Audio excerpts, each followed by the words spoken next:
That's something. Yeah. You're welcome.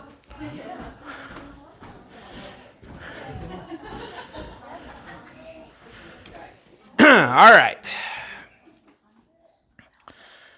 1, 4. Nope, wrong button. There it is. Okay. So once again, we're doing our companion study here, right? So this goes along with the sermons because I just can't bring myself to preach for 3 hours every Sunday, which is probably what it would take to cover all the everything that we try to talk about each Sunday. So this is Mark chapter 4, verse 35, and we're going to actually read all the way through the end of chapter 5. It's 3 stories, and we're going to be thinking about these questions. What can we learn about God from this passage? What can we learn about man? Is there an example to be followed, and is there a command to be obeyed? And with these questions, we can have ourselves a pretty deep Bible study. So, looking forward to it tonight. So with that, I'm going to go ahead and start reading, and I'm going to be in the English Standard Version. On that day, when evening had come, he said to them, "Let us go across to the other side." And leaving the crowd, they took him with them in the boat, just as he was, and the other boats were with him. And a great windstorm arose, and the waves were breaking into the boat, so that the boat was already filling. But he was in the stern, asleep on the cushion. And they woke him and said to him, "Teacher, do you not care that we are perishing?" And he awoke, and he rebuked the wind and said to the sea, "Peace, be still." And the wind ceased, and there was a great calm. And he said to them, "Why are you so afraid? Have you still no faith?" And they were filled with great fear and said to one another, "Who then is this, that even the wind and the sea obey him?" They came to the other side of the sea, to the country of the Gerasenes. And when Jesus had stepped out of the boat, immediately there met him out of the tombs a man with an unclean spirit. He lived among the tombs, and no one could bind him anymore, not even with a chain, for he had often been bound with shackles and chains, but had wrenched the chains apart, and he broke the shackles in pieces. No one had the strength to subdue him. Night and day among the tombs and on the mountainsides, he was always crying out and cutting himself with stones. And when he saw Jesus from afar, he ran and fell down before him, and crying out with a loud voice, he said to him, "What have you to do with me, Jesus, Son of the Most High God? I adjure you by God, do not torment me." For he was saying to him, "Come out of the man, you unclean spirit." And Jesus asked him, "What is your name?" And he replied, "My name is Legion, for we are many." And he begged him earnestly not to send him out of the country. Now a great herd of pigs was feeding on the hillside, and they begged him, saying, "Send us into the pigs, let us enter them." So he gave them permission, and the unclean spirits came out and entered the pigs, and the herd, numbering of about 2,000, rushed down the steep bank into the sea and drowned in the sea. The herdsman fled and told the city told it in the city and in the country. The people came to see what it was that had just happened. And they came to see Jesus and saw the demon-possessed man, the one who had had the legion, sitting there clothed and in his right mind. And they were afraid. And those who had seen it described to them what had happened to the demon-possessed man and to the pigs. And they began to beg Jesus to depart from their region. As he was getting into the boat, the man who had been possessed by the demons begged him that he might be with him. He did not permit him, but said to him, "Go home to your friends and tell them how much the Lord has done for you and how he has had mercy on you." And he went away and began to proclaim in the Decapolis how much Jesus had done for him, and everyone marveled. And when Jesus had crossed again in the boat to the other side, a great crowd gathered about him, and he was beside the sea. Then came one of the rulers of the synagogue, Jairus by name, and seeing him, he fell at his feet and implored him earnestly, "My little daughter is at the point of death. Come and lay your hand on her so that she may be made well and live." And he went with him. And a great crowd followed him and thronged about him. And there was a woman who had had a discharge of blood for 12 years, and who had suffered much under many physicians, and had spent all that she had, and was no better, but rather grew worse. She had heard the reports about Jesus, and came up behind him in the crowd and touched his garment, for she said, If I touch even his garments, I will be made well. And immediately the flow of blood dried up, and she felt in her body that she had been healed of her disease. And Jesus, perceiving in himself that power had gone out from him, immediately turned about in the crowd and said, Who touched my garments? And his disciples said to him, You see the crowd pressing around you, and yet you say, Who touched me? And he looked around to see who had done it. But the woman, knowing what had happened to her, came in fear and trembling, and fell down before him, and told him the whole truth. And he said to her, Daughter, your faith has made you well. Go in peace, and be healed of your disease. While he was still speaking, there came from the ruler's house someone who said, Your daughter is dead. Why trouble the teacher any further? But overhearing what they said, Jesus said to the ruler of the synagogue, Do not fear, only believe. And he allowed no one to follow him except Peter and James and John, the brother of James. And they came to the house of the ruler of the synagogue, and Jesus saw a commotion, people weeping and wailing loudly. And when he had entered, he said to them, Why are you making a commotion and weeping? The child is not dead, but sleeping. And they laughed at him. But he put them all outside and took the child's father and mother and those who were with him, and went in where the child was. Taking her by the hand, he said to her, Talitha cumi, which means, Little girl, I say to you, arise. And immediately the girl got up and began walking, for she was 12 years of age.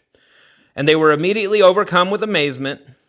And he strictly charged them that no one should know this, and told them to give her something to eat. All right. 3 stories, but a lot going on. I mean, technically you get a bonus story in there, right? It's kind of like a 4th story with the story of the woman. Oh, hey, Larry did make it to Texas. Hooray. So, hi, Larry, if you're watching. All right, so question number 1. What can we learn about God from this text?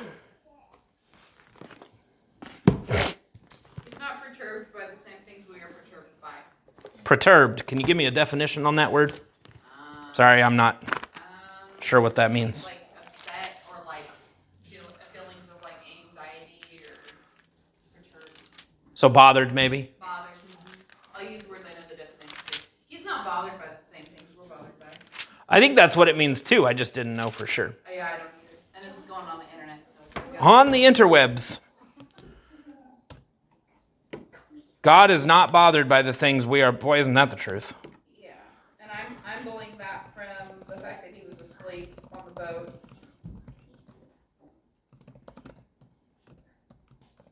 So that's what verse? Chapter 4 what? 38. Yeah. 438?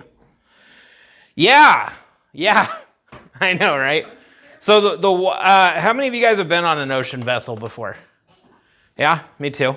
You ever had the water coming in over the bow? Yeah? Did you feel comfortable? No. Confidently no. I was on a ship going to Germany, Oh, geez. and the ship was probably maybe 3,000 or 4,000 soldiers. Mm-hmm. We left New York. Took us 9 days to get to Germany in the North Atlantic in the winter. And this boat, you can imagine 4,000 soldiers on it, right? How huge it was. The portholes were never open for 9 days. Yeah. Because it'd take water. Right. That battened the hatches, huh? Yeah, and they were running, everybody was sick, except me, I made it, without getting sick. Really? But Ooh. I got good, guy told me, he said, just eat Jell-O. Nothing but Jell-O. This guy was worked in the kitchen, he was a merchant sailor, right?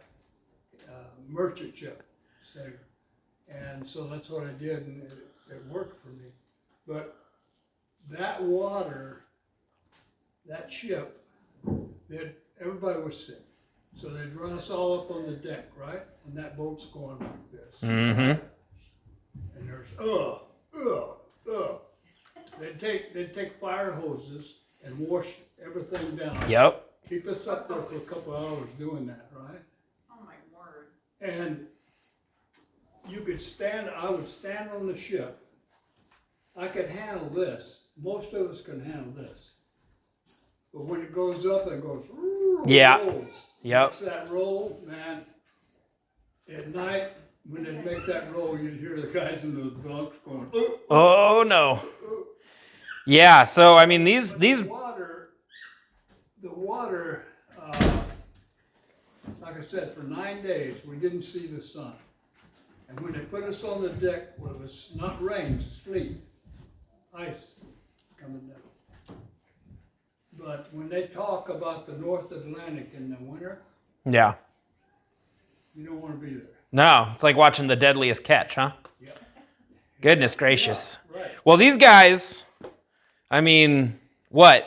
A third of them were fishermen. They should know what it's like. I mean, the Sea of Galilee is notoriously rough. They probably knew what they were dealing with. Probably wasn't their first time being on rough seas. And they go and they're, I'd imagine they're trying to be as brave as possible for Jesus, right? Wouldn't you think? I mean, like, imagine your hero is on a boat with you and sleeping. And you're like, I kind of feel like we should wake him up. All right, I'm gonna go do it. Here, send Judas. Judas, you go do it. I don't want to do it. Yeah, no, they were trying to maintain, but God wasn't bothered by it. What else can we learn about God? You can be trusted. Oh, he can be trusted? Yes. Where do we pull that one from in this story? The woman that had faith and touched. Yeah. Boy, what a story. So that was, she said to herself, if I verse 28, 5:28. Yeah, absolutely. Alex, you said something? Well, throughout the stories, like, it's up to God, like, he permits it, and he leads by example. During this time, also, this is a separate point that I was thinking of, too. During this time, he's leading by a physical form of example to show his, almighty faith, and, that goes into later an example to be followed. You need faith. You have continued faith. Yeah.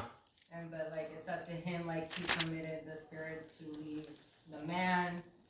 He asked the question, or if he's asked a question, he answers it or requires the answer, or he demands the action to happen. Okay, so I think I understand what you're kind of getting at. So the idea of control, right? The control Controls the situation. is God's. Here the storm is going absolutely bananas.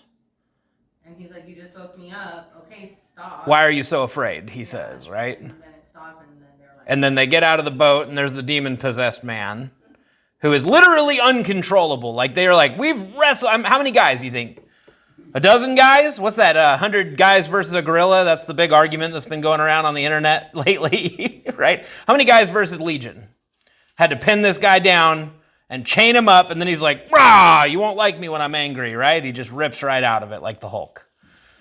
But Jesus says, I'm in control. A legion was 100 soldiers. Right, yeah. Well, is it 1,000 or 100? I think a legion was 1,000. Yeah. Right, so actually the interesting thing about these, is it 10,000? I'm sure my Bible has a note on it. Let's see. Let's make sure we do this right. Legion. A Roman legion was made up of 6,000 men. Yeah, I'm going to just say the whole thing for that. Yeah, we see in these stories God's control, Jesus' control over everything, right? He's got control over nature in the first story. He's got control over heaven and hell in the second story with the demons. And then in the third story, he's got control over sickness and death. Like, what else is there to be in control of? In these three stories, Jesus is like, I'm in control of everything. It's pretty straightforward. What else can we learn about God from these stories? I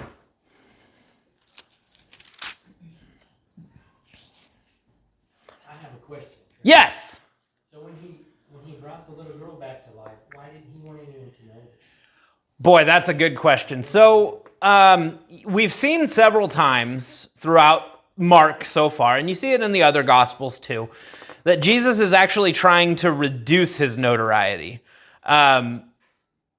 What was a couple weeks ago? I read some lyrics from a rock song by a Nickelback called Rockstar, and Jesus didn't want to be a rock star. Like, Jesus didn't want his fame and notoriety to grow yet because he still had people to help and he still had things to accomplish and actually what we saw in, I think it was chapter 3, after the leprous man was healed, right? He actually wasn't able to continue. Yeah, so chapter 1, verse 45, it says, instead of keeping it to himself, the man goes out and starts talking freely about it and telling everyone. And as a result, Jesus could no longer enter the town openly, but stayed outside in lonely places. And the idea here is that there is a plan afoot for when Jesus is supposed to, we could use the term be glorified on the cross. You could use the term be murdered on the cross, although murder is probably not the right term because, as he says, I have control over this. I'm the one that lets this happen, right? Yes, be sacrificed. And that time had not yet come. And so he was attempting to get people to keep their mouths shut about it because he knew there's still more good to be done. You know, it's like there's another line in John chapter 4 where it says Jesus had to go through Samaria. And it's like Jesus didn't have to go through Samaria. He could have taken the route that all the other Jews took, skirting Samaria, because everyone hated the Samaritans in Jerusalem and in Israel because they were like a half-breed. But he had to go through Samaria because he knew he was going to meet people. So my assumption on this would be he knows that there's chapters and chapters yet to be accomplished before Jerusalem and before the crucifixion. And so the reason why he says don't talk to people about this is he's not ready for a lot of people to understand, hey, I actually raised someone from the dead, right? He's not ready for that level of notoriety. He's not desirous of it. Does that make sense? Yeah. So actually there's a really good thing we can learn about God in that one too, which is that God has a plan, right? God has a plan, and we can learn that from the final verse there. Chapter 5, verse 43. Because there is some kind of plan at work here that we don't really understand. We speculate at it. I mean, and at the end of the day, that is what it is. I mean, what I'm telling you here is not doctrine. It's not the gospel truth, as it said. It's just what people today think the answer was. Maybe there is another reason that I don't understand. It makes sense. It makes perfect sense if God has a timeline that he wants to live up to and a plan that he has in mind that this is the way he's going to execute it. You know? He wasn't ready for that travel into Jerusalem with the palm trees Yeah. on the donkey, riding on the donkey. Right. He wasn't ready for that yet. Well, and there was a certain timing that had to unfold with that too, right? Like he wanted to die on the Sabbath, right? Because he wanted to make sure that they killed the other people by breaking their legs. But for him, he wanted to make sure that everyone knows, I give up my spirit. Like this is me choosing to do this, right? And then 3 days later, he raises. So yeah, there's a plan, there's a timeline, there's something unfolding here that we don't understand completely. We have a better understanding now, hindsight being 2020, but Aubrey, you have something? He's willing to let us sit in our trouble if we're not willing to come in and ask for help, which is the whole boat scenario for me. Like, they could have woken him at any point and chose not to. and the moment they woke him up, he shows up for him. Yeah, okay, so, Master, don't you care that we are perishing? Verse 38, 4:38. Nice. All right, well, we're already approaching the end here, so let's jump to what can we learn about man, because there's a lot of things we can learn about man in here. What can we learn about man from these passages? Ye of little faith. Yeah, we have a faith problem.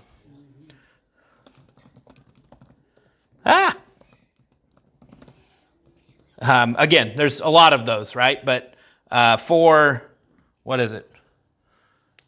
40. 440. Yeah, we have a faith problem. We also have a fear problem. I mean, how many times in every one of these stories, right? It's fear, fear, fear. And ironically, in the story of the demon-possessed man, it's fear on the demon's part. The demons were afraid. Think about that for a second.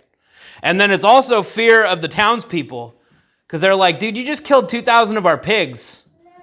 What are you going to do next? Get out of here. Like, go away. That's a lot of bacon. You may be Jewish, but we're not. Right. Yeah, well, that's why I could never be Jewish. That's for sure. I'm going to say 440 on that one, too. Bacon is just too good. What else can we learn about man?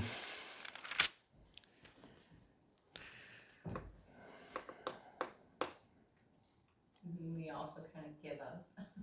Yeah, where do we see that one? Like, let's see, in chapter 5:35. Yeah, that's what I was Like, thinking my too. father, she's dead, or why are you gonna help me for? Like, I'm not helpful. Yeah, we give up, or you could say we feel our limitations, right? Because death is the end. What's after death? You know, as far as man is concerned, nothing. Like, as far as God is concerned, there's something going on, and that's, I don't know what that's going to look like. Was that 35, he said? 35, yeah, 5:35. Yeah, and then he says, and then Jesus responds, right? He says, don't be afraid. There it is again. Don't be afraid. Just believe. And belief and faith in that language are basically the same word, right? In Aramaic or in Hebrew. They're basically the same word.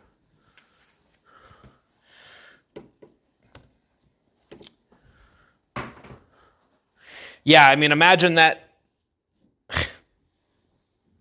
I always think about it from the man's perspective, right? Because here he comes and gets Jesus. And he says, Jesus, my daughter's really sick. And he knows she's real bad. And he says, will you come heal her, please? And Jesus agrees and starts going. And then the crowd's pushing in. And it's like traffic, right? You're stuck in traffic heading to Santa Cruz, right? Which is a nightmare. Or heading to Monterey, which is a nightmare. Or heading to Prunedale or leaving Prunedale, right? And it's a nightmare, right? Traffic. Oh my goodness. I didn't miss the traffic. Anyway, but that's what they're running into here is traffic. And then not only is there traffic, but now all of a sudden Jesus stops. And imagine this man's perspective just for a moment. Jesus is walking through the crowd's pushing up against Jesus. I imagine Jairus is almost like leading him, like, come on. Like he's clearing people out. And Jesus stops out of nowhere and turns around and goes, who touched me? And Jairus is like, dude, who didn't touch you? Everybody. And even the disciples are like, Jesus, everyone touched you.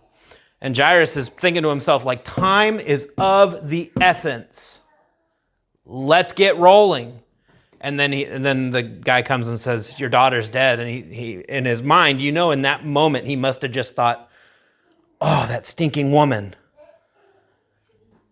It's like, how often do I curse people in my mind for delaying me? How often do I curse people in my mind for inconveniencing me? Like,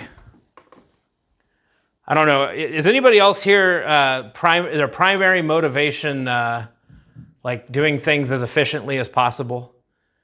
Is there anybody else who suffers with that like I do? Because that's like my thing. Efficiency is the thing that I want to. Like everything I do is based on efficiency. And so when someone gets in my way and causing traffic, you're swerving through traffic, trying to get ahead, and you're just slowing everyone down. I know it. Everyone else knows it. I just imagine from that guy's perspective, I think about his 12-year-old daughter, how angry that man must have been. And then Jesus says, don't be afraid, just believe, and he does. Powerful. Can we learn anything else about man from this?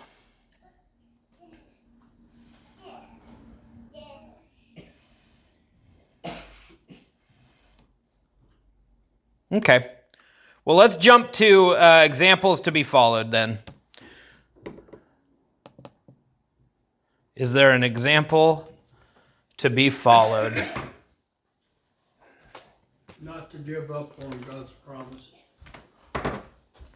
Yeah, I like that. That's for Jairus, right? Jesus said, I'm coming with you.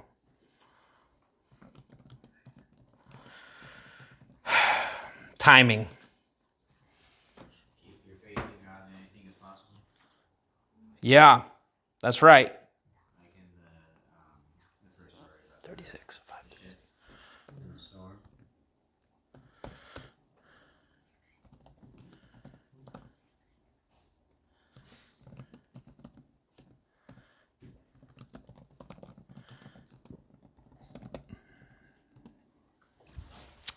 Right, and that's the calming of the storm. Where are you?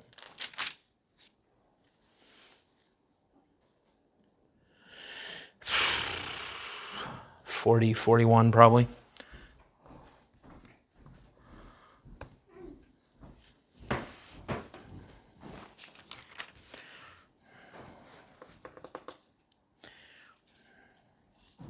What other examples can we pull from this?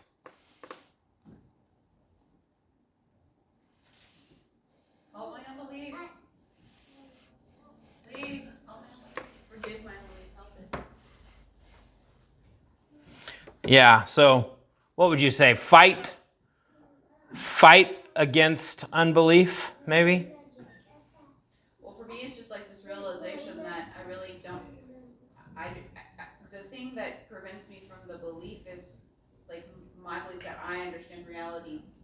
Like that's impossible, or he would never do that. Like I understand God's thoughts and his intentions and what he wants. He'll never do that, or and then I just get in my own way. So I don't know how you want to phrase it. I don't really care. Well, how about the sermon title from last week? Faith over fear. What? I think Jim had something. Oh, I thought he was waving at Esther. Yeah, I'm waving at us.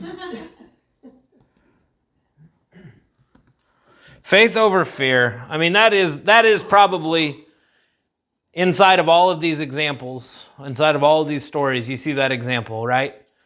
That woman probably scared to go touch Jesus, but she had enough faith to do it. Jairus afraid that he had missed his chance for his daughter to be saved, but he had faith enough to do it. The apostle or the disciples and his followers in the boat, definitely afraid. And Jesus tells them, have some faith. I always think it's funny that Jesus tells this crazy demon-possessed guy who had been, it doesn't say how long, I assume for a while. He tells him, go home to your own people and tell them how much the Lord has done for you and how he has had mercy on you. Wonder what that reunion looked like. Well, and why does he tell that guy to pronounce everything? He tells everyone else not to. Well, he doesn't specifically tell him to pronounce it, but you're right. Yeah, he says, go and tell what God has done for you. So that would be all of it. I think because in this sense of example, there's kind of more in the spiritual sense, because if there's legion inside of you, there's an evil spirit, demonic spirit, whatever you want to call it, that's like in your head, I would imagine, as a person. Mm-hmm. So when Jesus is talking to you, talking to Legion, like you would imagine that like you have been suffering through this for however long, so you are like coherent to the internal spiritual. Golly. Yeah. Try to play out what the inner dialogue looks like between you and 6,000 demons every day for however long. So it's like, once they were out of this man, I'm sure in this example, he seems to recall having it, and that now it's gone, and he feels relief. And so, Jesus tells him, because you went through this torment, basically, and now I have redeemed you and saved you, basically, from it. Go tell your loved ones, the people that mean, not so out there to the crowd, but to your loved ones, because they, I'm sure, have been those people trying to hold you down. Yeah. Well, how about that? Like, I like this conversation because this spurred me to an idea, which is don't let your demons, your sins, define you any longer. Like when we come to Christ, we're freed, right, from the spiritual warfare of the world. We are redeemed, right? We are purchased.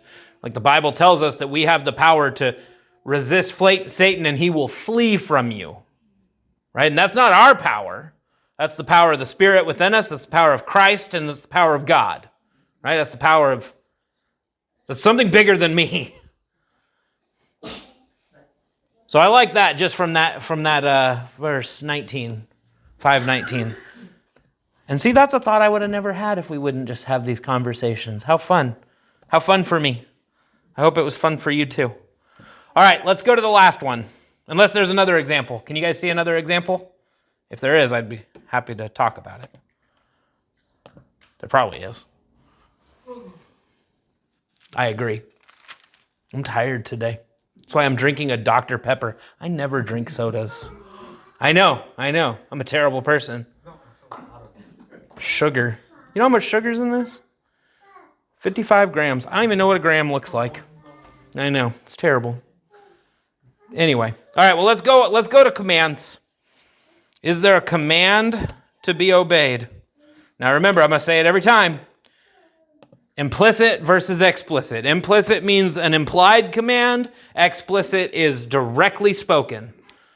Believe and have faith. Yes. I'm going to put that in caps.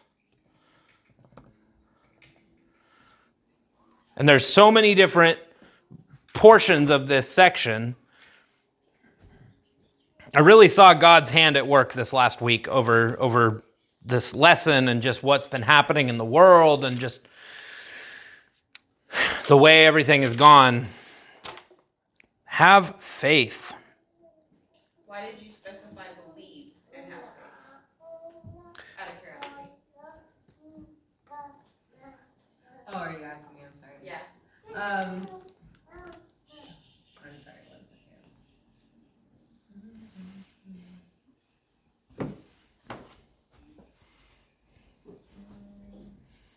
I don't know because that brings right now. I think like obviously we should have belief and have faith. I just like the first. Well, I mean, subjectively, I think one goes hand in hand with the other. Like, you can't believe without faith, and you wouldn't have faith if you didn't believe. Yeah, I think faith is, so what's the Hebrew's definition for faith? If I try to quote it from memory, I'm probably going to butcher it. Faith is the assurance of things hoped for. Evidence of things not seen. Right, exactly. So, faith involves trust, whereas belief is something that you just kind of take to be true, right? Belief is maybe more of like I believe something, right? I believe that I'm standing on my two. Nah, that's a bad example, but I don't know. Like I like in the one with the daughter dying, like, that Right. man believed his daughter died, and he said she didn't. Just believe. Have faith, and he did have faith, and so there's, hand in hand. I don't know. Yeah, it is interesting to see these two words used, and they seem almost interchangeable. They seem almost interchangeable, and it's like I kind of take it as show me your faith without your works, and I'll show you my faith by my works, right? I kind of take it as the same concept here. It's like if I believe something to be true, then I'm going to act on it. And if I have faith, well, how many people claim faith without ever acting? Like a lot of people, right? And we know that according to Jesus' own words, many will come to him and say, Lord, Lord, and he'll say, I never knew you, right? And these are all people that claim faith. They claim something. And I'm glad I'm not the person that gets to stand around and say, well, this is why you didn't make the cut. I don't want to be that guy. I want to wrestle out my own salvation. My own salvation's hard enough to wrestle out. I don't want to wrestle other people's too. I'll wrestle with you. I'll help you wrestle out your faith, but I'm not going to take your burden on, like, I'm not, you know what I mean? Like, I'm not going to try to, like, does that make sense? Am I making any sense with that statement? Right? It's like Jesus heals the blind guy, and everyone says, like, who sinned, him or his parents, to make him blind? And he's like, no, you got this all wrong. Things happen. So, yeah. This was to show them Right. that he had the power. Yeah. Yeah, so have faith. I like that. Any other commands inside of here?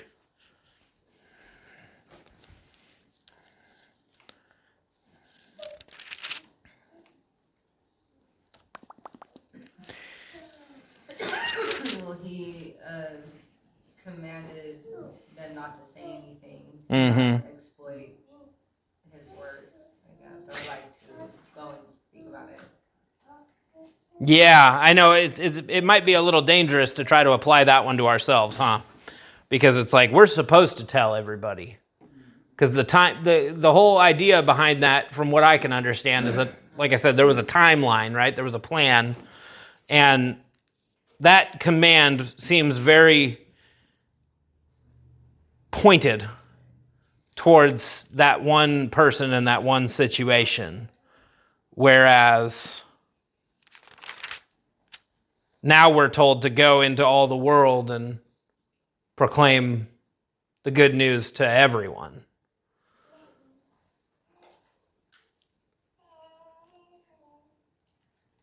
Well, have faith. That's a good enough command for me. Well, for the first time ever, we end on time. That's fantastic. I'm okay with that. Is there any other thoughts or any other ideas that that someone thought of and wants to share? And if not, we can just close out in prayer. All right, awesome. Well, let's have a prayer to close out, and then we'll dismiss.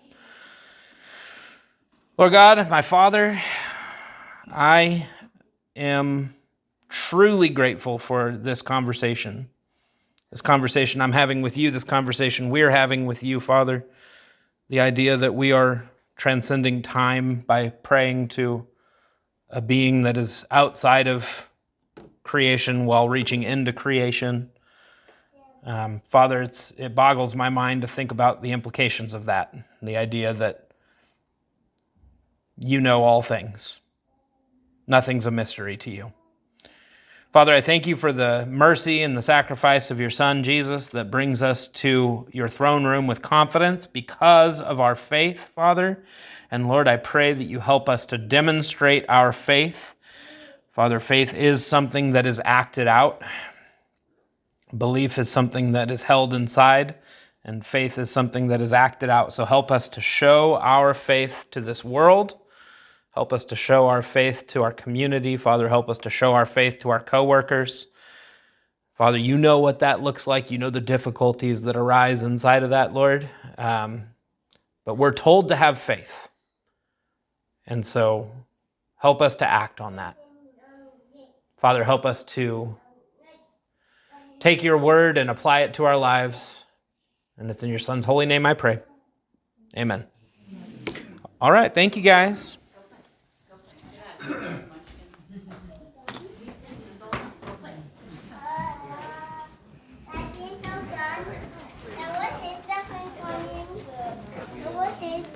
It's a microphone. It's recording.